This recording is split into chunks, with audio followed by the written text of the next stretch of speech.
دا نو اوس د دوبۍ هوا واله داسې به ته لونګین ته چې یو کلب ملب ته دې بوځي. هلو الو په خیر راغلی. خیرونه جوړ څنګه یې؟ چېرته روان یې؟ او چېرته نه یم روان، لکه چې لونګین چېرته نشه کړی داسې ګډې وډې وایي. نه نشه کړی نه یم، ستړی یم. تیارې کې راغلی، څه په اوښ خو نه یې ناست چې ته ستړی یم. خو تیارې کې هغه د دغه هېڅ خبره نه وي. هغه ته څه رقم درسم یاره امریکا ته. امریکا ته موږ به درته ویزه ولیږو یا به دلته ډانلډ ټرمپ سره خبرې وکړو که نه؟ ټرمپ سره خو هغه خو د موږ تربور د هغه نه بغیر داسې که یو کار کېږي هغه زه مشکله ده. بیا په وټساپ کې به درته ویم، وټساپ نمبر دې راته ولېږه، درته به چل وښیم.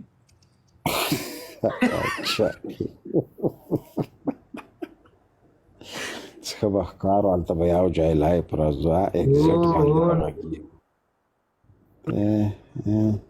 نو داسې کیسې دي. اوس ته دوبۍ کې چې شی کوې د ما سخت سودا ده، ولاکه دروغ درته وایم.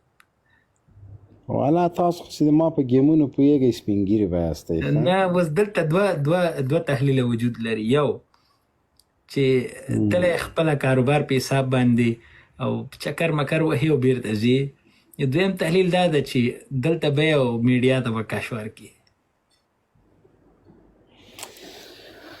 والا نو که میډیا ته کاش ورکړم هم څه مو له لاسه نه کېږي. ډېرو میډیا ته کاش ورکړی ده او که کاروبار کوم نو هغه خو مې خپل حق ده، څوک مې له کاروباره نسي منع کولی. او افغانستان مې وطن ده، بلکل د چا پلار مې تېشړلی نشي. پوه شولې؟ 100%. ځکه د ما پلار معلوم ده، نیکه مې معلوم ده، زه څه داسې ګمنامه څوک نه یم چې څوک مې ونه پېژني. یا هغه فارم مې په دې دلالت کوي چې پوخ کوچی یم. پوه شوې؟ موږ ټول پښتانه کوچي یو. نو دا خبرې دي. راغلی یم هسې به لږ مریض یم، نو ځمه یو هفته دلته یم، بیا هندوستان ته ځم. څنګه ناروغ یې؟ دا خو ته غوړ کوچ مچ دی ویلی، زړه پیپونه دې خپل بند کړي په خدای. نه د ما تقریبا 2012 کال نه د زړه تکلیف ما سپرینګ تېر کړی 2 وارې.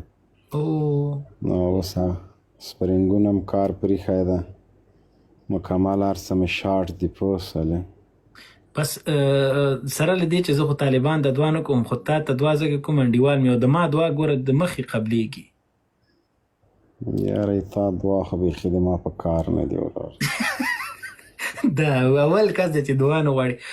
د مسافر 14 کاله مسافر یم، صریح حدیث دی چې د مسافر د مظلوم او د یتیم دعا په خپله قبلېږي. زم مسافر یم د مسافر دوبۍ مسافري چا به مسافرۍ کې حساب کړی ده چې دغسې لاړ افغانستان ته غورځېږي.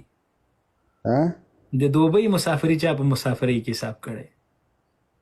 ولې دوبۍ تا ته څه ښار نه ښکاري؟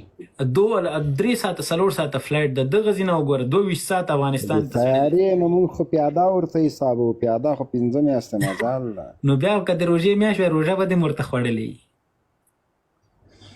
روژې خو که مسافر یم که نه یم خوړلی سم، هغه خو څه مشکل نه لري. هغه مې له رب سره معامله ده. بلکل بلکل.